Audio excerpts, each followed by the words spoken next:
Today, I'd like to talk about Malahide. Young Malahidians have no concept of life outside Malahide. Most will stay in Malahide forever and refuse to grow spiritually as self-actualised human beings because they think they're hard even though their parents are rich. These people are dangerous. Much like half-dead wasps, they fear if they don't sting you first, someone from Swords might kill them with a tennis racket. All the young adults in Malahide walk around like their dad owns tomangos. Their self-assured nature, in the face of a lack of wisdom and life experience, is often known as Malaproid, a feeling of unearned self-belief that stems from living in Malahide. The elder Malahide natives suffer from a malady called Southside Syndrome. Their slogan is, "Never let geography or reality get in the way of the truth." They believe Dublin 4 is just a number that falls somewhere between Dublin 3 and early retirement. Gibsons is the central meeting point of Malahidians.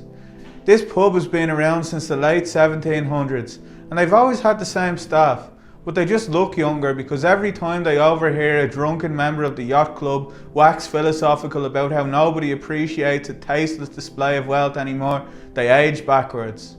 The Marina in Malahide was a government creation, built so divorced men in their 50s could find a safe place to unbutton their shirt to an unacceptable level, revealing their unkempt chest hair, while gazing out at the pier and pretending that just because they have money, they don't actually have a drinking problem. The statue of a mermaid in the Marina is a symbolic gesture, because it's much easier to give them a mermaid than it is to teach the village how to be a mermaid. Inside the statue of the mermaid is a hidden camera, controlled by local resident Brendan Gleeson, who sits home and waits until the Marina gets quiet so he can walk his dog in peace. Malahide is full of character. One character, Johnny Beep Beep. Johnny Beep Beep is the cultural icon of Malahide. He cycles around the village on a bike that he thinks is a car.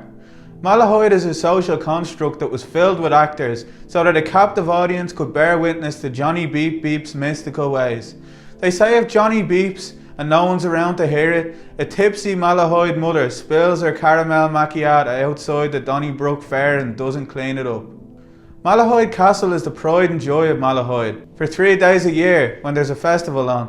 But for the other 362 days, Malahide Castle is just the backdrop for the main attraction in Malahide, Lady Acre, a sprawling field on the castle grounds that gets overrun by Malahidians who are trying to learn how to drink without getting sick. Lady Acre is a great place to get drunk, and the forest is a great place to go missing. Years ago, the government installed train tracks in Malahide to split the area in half, separating the side that thinks they're from the ghetto from the posh side that isn't Seabree. Seabree have been trying to claim independence from the rest of Malahide since time began. And Malahide aren't against the idea either, trying to change their postal address to Swords, but Swords didn't want them, because Seabree has too much Malahide in it to be accepted by somewhere that isn't posh. If you put your ear to the ground in Carpackie Green, you can hear the rustling crinkle of an empty bag of coke blowing in the wind. And if you listen even closer, you can hear the sound of a wheelie bin burning. The Seabree ritual that happens every weekend, which is the upmarket equivalent to incinerating a stolen vehicle. Millionaires Row is one of Malahide's most sought after residential areas.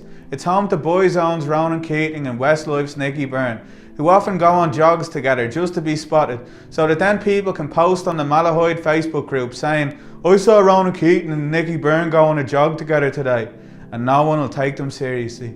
It's believed that you have to be in a boy band to live on Millionaires Row, or a member of the Illuminati, which is pretty much the same thing. Paddys Hill is the highest peak in Malahide.